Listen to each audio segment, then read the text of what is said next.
नमस्कार दोस्तों, the UPSC study official में आपका एक बार फिर से बहुत-बहुत स्वागत है। आज आपके लिए मैं एक नई चीज़ लेकर आया हूँ कि 18 अगस्त 2024 को लोक सेवा आयोग ने एग्रीकल्चर का पेपर लिया था, मतलब एग्रीकल्चर ऑफिसर का। देखिए, इस पेपर में 1 से लेके 40 तक जो क्वेश्चन थे, वो पूछे गए थे किसके? जीएस के। और 41 से लेके 120 के जो क्वेश्चन पूछे गए थे, वो क्वेश्चन थे एग्रीकल्चर स्पेशल के। तो देखिए, इसमें जो जीएस के जो क्वेश्चन हैं, वो आपके बहुत काम के हैं, क्योंकि ये क्वेश्चन जो हैं, आपकी यूपी पीसीएस प्री परीक्षा जो 27 अक्टूबर को है, और आरओ की जो परीक्षा जो 22 दिसंबर को है, इसमें से बहुत सारे आपको क्वेश्चन का आइडिया मिल जाएगा कि आयोग का नया ट्रेंड क्या है। इसमें क्वेश्चन करंट अफेयर के भी पूछे गए हैं, और आपको मैं दिखा दूंगा इस 40 क्वेश्चन में से भी आयोग ने पिछले वर्षों से रिपीटेड क्वेश्चन पूछे हैं। तो एक बार आप इस वीडियो को देख जाइएगा, और इसका पीडीएफ जो है मैं अपने टेलीग्राम चैनल पे द यूपीएससी स्टडी ऑफिशियल नाम से चैनल है, द यूपीएससी स्टडी ऑफिशियल नाम से इसका लिंक भी रहेगा, आप ज्वाइन कर लीजिएगा। और ये पेपर मैं वहां शेयर कर दूंगा। एक महत्वपूर्ण सूचना और है कि जिन लोगों के पास मेरा पर्सनल नंबर है, वो लोग मुझे कॉल करते होंगे, चाहे व्हाट्सएप करते होंगे, तो उन्हें रिप्लाई नहीं मिलता होगा। देखिए, स्वास्थ्य कारणों से इस समय मैं किसी की कॉल रिसीव नहीं कर रहा हूँ। और 2025 का जो यूपीपीएससी का बैच है, उस बैच में अभी एडमिशन स्थगित है। उस बैच में अभी केवल और केवल 11 बच्चों का एडमिशन है। जब मैं उसमें एडमिशन स्टार्ट करूंगा तो मैं आपको चैनल से इन्फॉर्म कर दूंगा। तो ऐसा इसलिए आप परेशान मत होइएगा कि आपको लग रहा हो कि आप ये मोबाइल स्विच ऑफ जा रहा है, मुझसे बात नहीं हो पा रही है। एक छोटी सूचना थी आप लोग के लिए। दूसरी महत्वपूर्ण बात यह है कि देखिए, 60 दिन बचे हुए हैं। 60 दिन की मैंने आपको एक स्टडी शेयर की थी। अब मैं आपको अलग अलग विषय में क्या क्या पढ़ना है और क्या क्या नहीं पढ़ना है, ये छोटे छोटे वीडियो बना के अगले 4-5 दिन में दे दूंगा। और जो व्यूअर चैनल पे पहली बार आए हैं, वो चैनल को लाइक सब्सक्राइब शेयर जरूर कर लें। ये चैनल केवल और केवल यूपी पीसीएस की परीक्षाओं के लिए ही डेडिकेटेड है। तो चलिए शुरू करते हैं क्वेश्चनों की संख्या। देखिए, क्वेश्चन इंग्लिश और हिंदी दोनों में लिखे गए हैं। मैं केवल हिंदी में क्वेश्चन पढ़ूंगा, मैं इसकी व्याख्या नहीं करूंगा, बस मैं जो सही आंसर है बता दूंगा। जहां जरूरत होगा वहां कुछ ना कुछ बातें आपको मैं बता दूंगा। देखिए, आयोग का पहला क्वेश्चन था कि निम्नलिखित में से कौन संविधान सभा का संवैधानिक सलाहकार था? ऑप्शन हमारे पास B R Ambedkar, B N Rau, doctor Rajendra Prasad, Jawaharlal Nehru. अब जो लोग कहते हैं रिपीट नहीं होता, आप किसी भी साल देखिएगा ये क्वेश्चन रिपीटेड है, इसका आंसर बी सही होगा। जो काले रंग से बक्से बनाए गए हैं वो सही आंसर हैं। शिवाजी के अष्टप्रधान का सबसे महत्वपूर्ण मंत्री कौन था? तो देखिए, आप जानते हैं कि शिवाजी के अष्टप्रधान में 8 मंत्री होते थे, जिसमें सरे नौबत, पेशवा, मजूमदार, पंडित राव, चिटनीस, बहुत सारे होते थे। और ये क्वेश्चन भी आयोग में पूछा गया, इसका आंसर क्या होगा? पेशवा होगा। निम्नलिखित सारणी में लुप्त संख्या का ज्ञात कीजिए। तो देखिए, इसको आप लगा लीजिएगा, इसका सही आंसर डी होगा, 72। आलू पौधे का कौन सा भाग है? ठीक, पत्तियां, जड़ें, तना, पुष्प। ये क्वेश्चन 2003 के पीस में पूछा गया है। तो आलू क्या है? तना है। व्यवसाय में लाभ एवं सेवा प्रयोजन है पारस्परिक, पूरक, प्रतिकूल, विरोधात्मक, उपरोक्त में से कोई। देखिए, इस क्वेश्चन को आप स्टार लगा लीजिएगा, ये क्वेश्चन रिपीट होने लायक है क्योंकि नया क्वेश्चन है ये। वर्षा जल संचयन और स्प्रिंकलर सेट वितरण योजना किस क्षेत्र में क्रियान्वित की गई है? बुंदेलखंड, वाराणसी, गोरखपुर, कानपुर। तो आप सभी जानते हैं कि बुंदेलखंड उत्तर प्रदेश का वो भाग है जो पानी की समस्या से जूझ रहा होता है। अतः इस प्रकार के जो नए नए इनिशिएटिव होते हैं वो हमेशा बुंदेलखंड में ही किए जाते हैं। अब आते हैं अपने अगले प्रश्न के ऊपर। भारतीय मानक समय निम्न में से किस मध्याह्न देशांतर द्वारा निर्धारित किया गया है? 82.5 डिग्री 30 मिनट पूर्वी देशांतर, 81 डिग्री 30 मिनट पूर्वी देशांतर, 84 मिनट 30 डिग्री पूर्वी देशांतर, 83 डिग्री 30 डिग्री पूर्वी देशांतर। तो इसका सही उत्तर क्या होगा? 82 डिग्री 30 मिनट पूर्वी देशांतर। और ये कहाँ से गुजरती है, किन किन राज्यों से गुजरती है, आप कमेंट करके बताइएगा। और एक काम और करिएगा कि देखिए, भारत में कर्क रेखा और देशांतर रेखा एक दूसरे में दोनों कहाँ एक दूसरे को कट करती हैं, आप ये भी बताइएगा। देखिए, जो लोग कहते हैं रिपीट नहीं होते, अब आप किसी साल का पेपर देखिएगा ये क्वेश्चन रिपीटेड है। अब किस ईयर का है ये मैं आपको एग्जैक्ट अभी बता नहीं पाऊंगा, लेकिन आप कहेंगे तो मैं आपको बता वो भी दूंगा। किनके चुने हुए भाषणों को एक पुस्तक के रूप में लोकतंत्र के स्वर के नाम से प्रकाशित किया गया है? दीनदयाल उपाध्याय, अटल बिहारी वाजपेयी, रामनाथ कोविंद, लाल कृष्ण आडवाणी। तो ये करण का क्वेश्चन था, इसको आप स्टार लगा लीजिए। इसका सही उत्तर क्या होगा? रामनाथ कोविंद।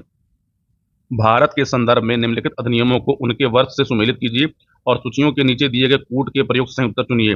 तो आप देख लीजिए, ये भी क्वेश्चन रिपीटेड है। इसमें क्या किया गया है कि आयोग ने 2 से 3 क्वेश्चनों को लेके एक नया क्वेश्चन बना दिया है। देखिए, जो लोग कमेंट करते हैं कि सर रिपीट नहीं होते, तो देखिए, रिपीटेशन आपको अपनी आंखें और दिमाग खोल के देखेंगे तो आपको रिपीटेशन दिखाई देगा। अगर नहीं देखेंगे तो दिखाई नहीं देगा। मैं फिर से जोर देके बोल रहा हूँ, किसी कोचिंग का टेस्ट सीरीज लगाने से बढ़िया है कि आप आयोग के पेपरों को ही लगा डालिए। मैं अपने चैनल पे आपको लगभग लगभग 7,000 क्वेश्चन अगले 60 दिनों में करा दूंगा। आपकी इच्छा हो तो करिए, इच्छा ना हो तो मत करिए। देखिए, मैं अभी कोई भी वीडियो बनाऊंगा तो उसपे खूब व्यूज आएंगे, लेकिन जब मैं पीवाईक्यू की वीडियो बनाता हूँ या जब मैं पढ़ने लिखने की वीडियो बनाता हूँ तो उसपे व्यूज कम जाते हैं, क्योंकि लोगों से मजा नहीं आता। देखिए, परीक्षा और सफलता एंटरटेनमेंट से मिल रही होती तो पूरी दुनिया आज क्या होती है, एंटरटेनमेंट कर रही थी। एंटरटेनमेंट से सफलता नहीं मिलती। अगर आप चाहते हैं यूपीपीएससी की प्री परीक्षा को निकालना, आर को निकालना, तो मैं फिर से बोल रहा हूँ कि 2 महीना लुप्त हो जाइए, आप प्री परीक्षा पास कर जाएंगे। लेकिन लग के काम करिए और कुछ काम स्वयं से करिए, कुछ काम मेरे साथ कर लीजिए। तो देखिए, वन्य जीव संरक्षण अधिनियम, तो आप जानते हैं कि वन्य जीव संरक्षण अधिनियम सबसे पहली बार 1972 में आया था। पर्यावरण संरक्षण अधिनियम तो सॉरी, ये वन्य जीव संरक्षण अधिनियम जो है ये, हाँ ठीक, देखिए पर्यावरण संरक्षण अधिनियम ये 1986 में आया था। राष्ट्रीय हरित अधिकरण अधिनियम जिसको एनजीटी बोलते हैं, ये वर्ष 2000, अच्छा इंग्लिश वाला यहाँ देख लेगा, ये 2010 में आया था। और जैव विविधता संरक्षण ये हमारा 2002 में आया था। आप देखिएगा ये क्वेश्चन रिपीटेड है, बस इसमें क्या किया आयोग ने कि दो क्वेश्चनों को मिला के एक नया क्वेश्चन बना दिया, तो उसका उत्तर बी सही हो जाएगा। ये क्वेश्चन है, देखिए इसका आंसर जो है डी सही हो, आप इसको लगा लीजिएगा। ये इन क्वेश्चन को लगाए जरूर लीजिएगा, क्योंकि ये आपको सी सेट में भी हेल्प करेंगे। इसको छोड़िएगा नहीं, बता दे रहा हूँ, क्योंकि देखिए सी सेट के क्वेश्चन जो है नए नए होते हैं, सी सेट में भी क्वेश्चन रिपीट होते हैं। अगर आप लगाएंगे तो ये क्वेश्चन आपसे लगने चाहिए, नहीं लग पाएंगे तो मुझे बताएगा, मैं सिखा दूंगा कैसे लगाए जाते हैं। आते हैं अगले क्वेश्चन में। दूध में कौन सा अम्ल पाया जाता है? टार्टेरिक अम्ल, ऑक्जेलिक अम्ल, लैक्टिक अम्ल, सल्फोनिक अम्ल। तो उसका सही उत्तर क्या होगा? लैक्टिक अम्ल। देखिए लैक्टिक अम्ल के कारण ही क्या होता है? दूध, और इसी के कारण क्या होता है? दूध फट भी जाता है। दूध में एक प्रोटीन पाया जाता है, उस प्रोटीन को बोलते हैं केसीन। जब केसीन का परत जब दूध के ऊपर से खत्म हो जाती है, हट जाती है, तो दूध फट जाता है और उसी से पनीर बनता है। प्रथम 10 विषम अभाज्य संख्याओं का औसत है, तो इसका उत्तर याद कर लीजिएगा। इसका उत्तर क्या होगा? 15.58। अब आते हैं अगले क्वेश्चन पे। निम्नलिखित में से कौन सा उत्तर प्रदेश का लोक नृत्य नहीं है? तो देखिए चरकुला, कथक, छाऊ, नौटंकी। तो देखिए कथक तो उत्तर प्रदेश का क्लासिकल नृत्य है, तो छाऊ नहीं है। छाऊ कहाँ का है? तो छाऊ पश्चिम बंगाल का है। अब आते हैं अगले प्रश्न के ऊपर। निम्नलिखित में से कौन सा one nation one election panel के अध्यक्ष थे? यशवंत सिन्हा, रंजन गोगोई, प्रतिभा पाटिल। तो आप जानते हैं चर्चित क्वेश्चन था। और रामनाथ कोविंद क्या थे? इस पैनल के अध्यक्ष थे। आप एक काम करिएगा, इस पैनल में कौन कौन से मेंबर थे उनके नाम कमेंट करके बताइएगा, और उनके नाम को रिवाइज जरूर कर लीजिएगा, इससे नया क्वेश्चन बनाया जा सकता है। यदि अंग्रेजी वर्णमाला के सभी अक्षरों को 2 से प्रारंभ होकर सभी लगातार आवाज संख्याओं में निरूपित किए जाएं, तो तब झांसी का मान क्या होगा? तो इसका उत्तर 183 होगा। जेल जहां सुभाष चंद्र बोस, लोकमान्य तिलक तथा लाला लाजपत राय ने अपनी बंदी जीवन व्यतीत किया था? तो Deoli camp jail, Boston jail, Mandalay jail, Alipur central jail. तो मांडले जेल में ही इन लोग तीनों लोगों को। मांडले जेल कहाँ पर है आप कमेंट करके बताइएगा। और सुभाष चंद्र बोस, लोकमान्य तिलक, लाला लाजपत राय से संबंधित जो महत्वपूर्ण पुस्तकें हैं, कमेंट में आप उसको भी बताइएगा। देखिए अगला क्वेश्चन, विश्व पर्यावरण दिवस कब मनाया जाता है? आप सभी जानते हैं कि विश्व पर्यावरण दिवस 5 जून को मनाया जाता है। आप कमेंट करके बताइएगा कि विश्व पर्यावरण दिवस पहली बार कब मनाया गया था। तो चलिए आपको मैं बताता हूँ कि विश्व पर्यावरण पहली बार 1973 में मनाया गया था, स्टॉकहोम कन्वेंशन के द्वारा। देखिए ये जब 40 क्वेश्चन खत्म हो जाएंगे तो आप स्वयं बताइएगा कि इसमें से कितने क्वेश्चन रिपीटेड थे। मैं बताऊंगा नहीं, जो लोग कहते हैं कि सर क्वेश्चन रिपीट नहीं होते। अगले क्वेश्चन, निम्न में से कौन सा कोयला क्षेत्र दामोदर घाटी में विस्तृत नहीं है? देखिए ये क्वेश्चन नया है, इसको आप स्टार कर लीजिएगा, इसे रिपीट। तंदूर, रामगढ़, गिरिडीह, उत्तरीकरण, पूरा। तो तंदूर जो है वो कोयला क्षेत्र जो है वो दामोदर घाटी में। देखिए तंदूर कोलफील्ड जो है यह आदिलाबाद तेलंगाना में है, ये तेलंगाना में है, ये नोट करा लीजिएगा आप लोग। अब देखिए ये क्वेश्चन है, ये रिपीट होने के चांसेस हैं। ये आपको कहाँ मिलेगा? तो ये सीधा सा फार्मूला है, ये आपको मिलेगा सी सेट में। इसका आंसर ए सही होगा। निम्नलिखित को सही सुमेलित कीजिए। ये क्वेश्चन भी रिपीटेड है। इसमें भी क्या किया आयोग ने कि आयोग ने 2 क्वेश्चनों को मिला के नया क्वेश्चन बनाया है। तो देखिए आप सभी जानते हैं कि देखिए मिलेट जो होते हैं वो किसमें आते हैं? तो जो ज्वार और बाजरा है, क्योंकि ये मोटे फसल हैं इसलिए इसको मिलेट बोला जाता है। देखिए पल्सेस मतलब दाल, और दाल जानते हैं आप प्रोटीन का अच्छा सोर्स है। ग्राम चना, अब चना क्या होता है?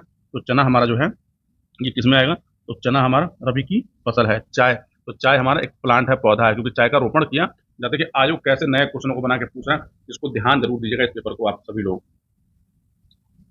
देखिए निम्नलिखित युद्ध संघर्षों पर विचार कीजिए तथा उनके सही कालक्रम में व्यवस्थित कीजिए, सबसे पहले लेकर अंतिम तक। पहली बात, काम करिएगा इस क्वेश्चन को रिपीट कर दीजिएगा, ठीक। और आप इसको देख लीजिए पहले। देखिए ये क्वेश्चन रिपीट होने के चांसेस। देखिए पहला क्या? शक सातवाहन युद्ध। दूसरा हमारा क्या? यशोधर्मन तथा मेहरकुल संघर्ष। तीसरा हमारा अजातशत्रु तथा लिच्छवी संघर्ष। और स्कंदगुप्त तथा हुड़ संघर्ष। तो इसको आप एक काम करिए, ये युद्ध कब कब हुए थे और किसके किसके बीच में हुए, तो जाने रहे क्या इसका परिणाम रहा। तो आप जानिए सबसे पहले अजातशत्रु तथा लिच्छवियों का संघर्ष 499 से 462 बीसी में हुआ था, इसलिए पहले हमारा नंबर 3 आ जाएगा। स्कंदगुप्त तथा हुड़ संघर्ष जो है ये 455 से लेकर 467 बीसी के मध्य हुआ था, ठीक। उसके बाद देखिए यशोधर्मन तथा मिहिरकुल का जो संघर्ष है वो 532 से के लगभग हुआ था, और शक सातवाहन तो पहली और दूसरी सेंचुरी में हुआ था। तो देखिए इसलिए हमारा जो उत्तर होगा सबसे पहले तीसरा, फिर 1, फिर उसके बाद नंबर 4, फिर नंबर 2। तो इसलिए हमारा उत्तर नंबर ए यहाँ पर सही होगा। सीमित दायित्व वाली साझेदारी एल फर्म में साझेदारों की अधिकतम संख्या होती है। ये क्वेश्चन नया है, इसको आप रिपीट में मत जोड़िएगा, इसको आप स्टार लगा लीजिएगा, और यह क्वेश्चन आपसे पूछ जाने के चांसेस हैं, ठीक है। देखिए, एलएलपी का मतलब क्या होता है? Limited liability partnership. एक आप कंपनी बनाएँ, उस कंपनी के अंदर आप जितने चाहें उतने पार्टनर रख सकते हैं। जैसे एग्ज़ाम्पल तौर पे कि आपने मान लीजिए कोई कंपनी बनाई, जैसे मान लीजिए आपने कोई कंपनी बनाई आईटीसी। अब आईटीसी कंपनी के अंदर जो पार्टनरशिप होंगे, जो-जो इसके शेयर लेंगे, वो सब-सब इसके पार्टनर होंगे। यदि आप किसी कंपनी का जब शेयर खरीदते हैं, तो उस शेयर की जितनी वैल्यू होती है, आप उतने हिस्से क्या कहते हैं पार्टनर बन सकते हैं, मतलब असीमित पार्टनर बनाए जा सकते हैं। अगला क्वेश्चन देखिए, संयुक्त राष्ट्र जनसंख्या कोष ने अपने इंडिया एजिंग रिपोर्ट 2023 में यह अनुमान लगाया कि वर्ष 2025 तक भारत में 60 वर्ष तथा अधिक आयु की जनसंख्या बढ़कर निम्नलिखित हो जाएगी: 138 मिलियन, 128 मिलियन, 158 मिलियन, 148 मिलियन। तो इसका सही उत्तर क्या होगा? सी, 158 मिलियन। इस क्वेश्चन को आप स्टार लगा लीजिएगा। अब देखिए, इसको अगर पूछा जाए, देखिए इंडिया एजिंग रिपोर्ट 2023 कौन जारी करता है? तो उसको संयुक्त राष्ट्र संघ जारी करता है, और संयुक्त राष्ट्र संघ की एक विभाग है, इसको बोलते हैं संयुक्त राष्ट्र जनसंख्या कोष, ठीक, इसको यूएनएसडीटी बोला जाता है। ठीक है। अब आइए अगले क्वेश्चन पे, निम्नलिखित में से किसका यूनियन हेल्थ मिनिस्टर द्वारा फरवरी 2024 में प्रारंभ किया गया? तो देखिए, AIIMS SBI payment card, AIIMS SBI smart health card, AIIMS SBI cashless transaction card, AIIMS SBI digital health wallet. इसका सही उत्तर क्या होगा? पहला वाला, AIIMS SBI smart payment card. देखिए, उत्तर प्रदेश में औषधीय पार्क कहाँ बनने जा रहा है? ये करंट का क्वेश्चन है, इसको आप स्टार कर लीजिएगा। तो सही उत्तर क्या होगा? लखनऊ होगा।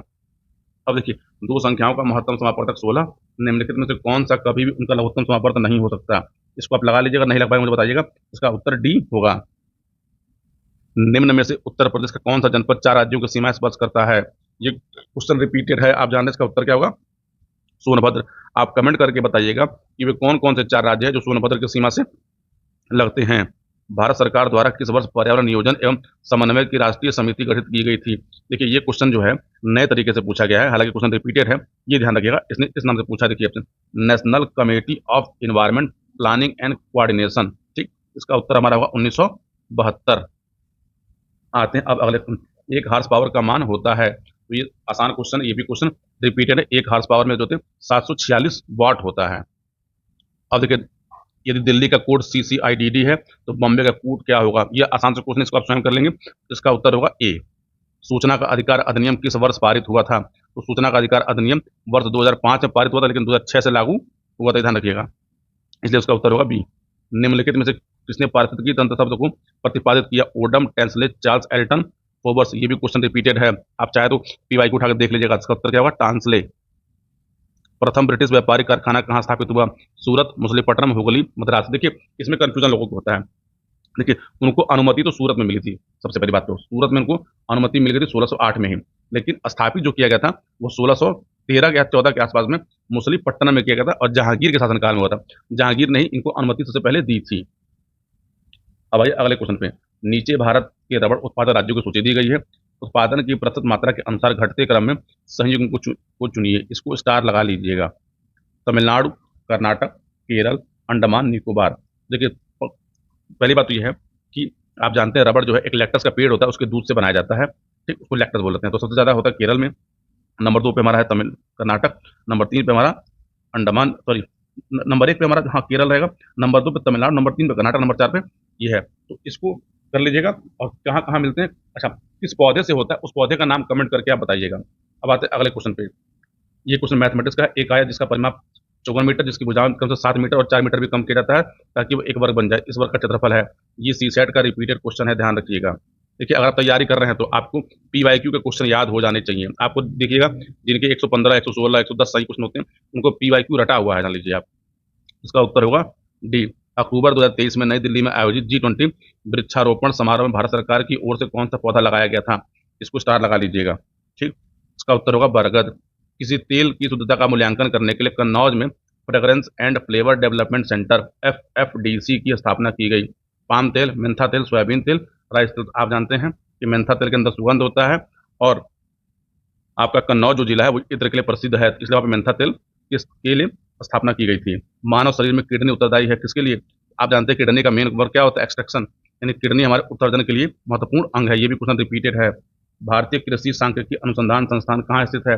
जयपुर, नई दिल्ली, कोलकाता, लखनऊ। क्वेश्चन ये भी रिपीटेड है, सही उत्तर क्या होगा इसका?